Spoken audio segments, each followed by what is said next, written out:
afternoon po. Ngayon ay kasagsagan ng bagyo.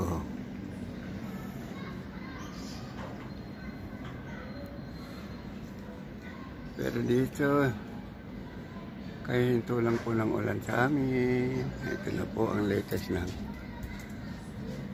si Senyor Garden. 23 of October po. Kasi, sige, kaya gitnaan ng bagyo. Ito na po yung lettuce. Yan na, wow. Nga 2 days, 3 days po, anihin na to. Ang lalaki na po niya. And here it is. Mga Saturday po, anihin na to. Kasi, may meeting ang senyor. Tingnan po natin ang latest sa garden.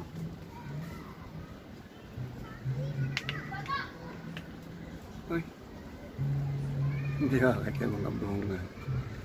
Ayan po ang kalamansi kahit saan may bunga. Anyway, dati na naman yan. Dito tayo, tingnan natin ang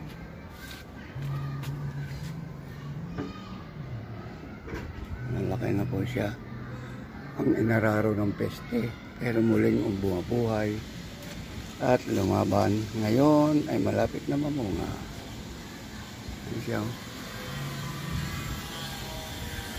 Then, punta tayo continuous.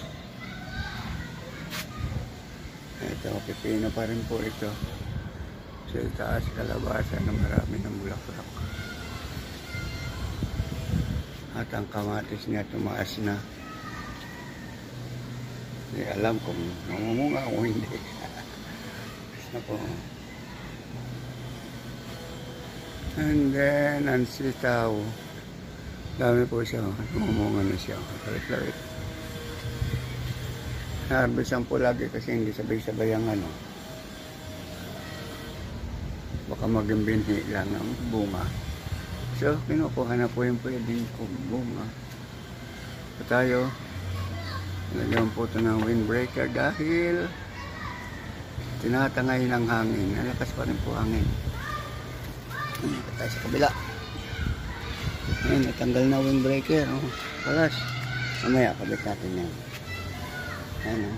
Ayan po mga bunga ng sitaw. Diba? Haba na siya.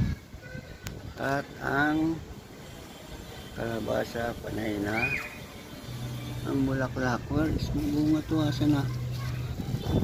Wala, hindi ko makita yung malaki na. Asa na? Ano yan eh? Mga bago na to yun. Ito. Bago po yan. Bago yan. Bunga. Isa. Dalawa. Bunga na yan. Ano pa yung iba? Okay. Malaki na yun. Hindi ko pa makita. Nalabas din yun. Pero dito meron din. No?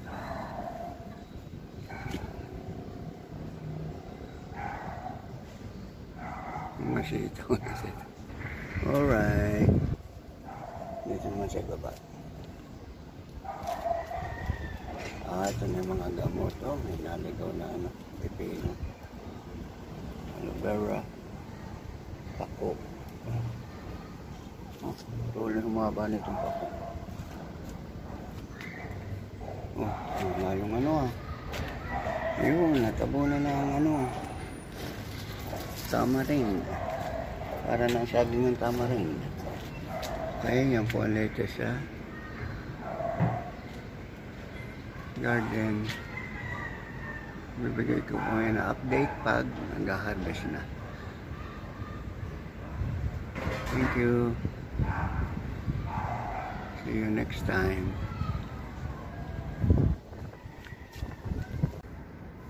Napakadaling pa rin po ng panahon, mga kaibigan po.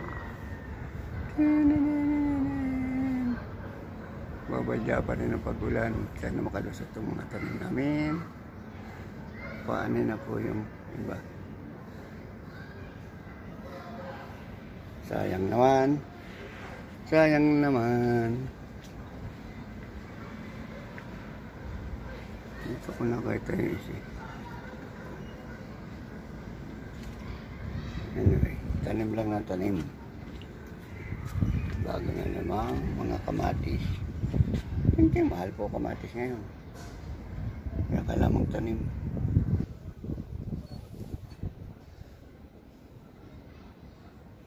So hanggang dito muna po. At pag-harvest po namin, mag-video po kami.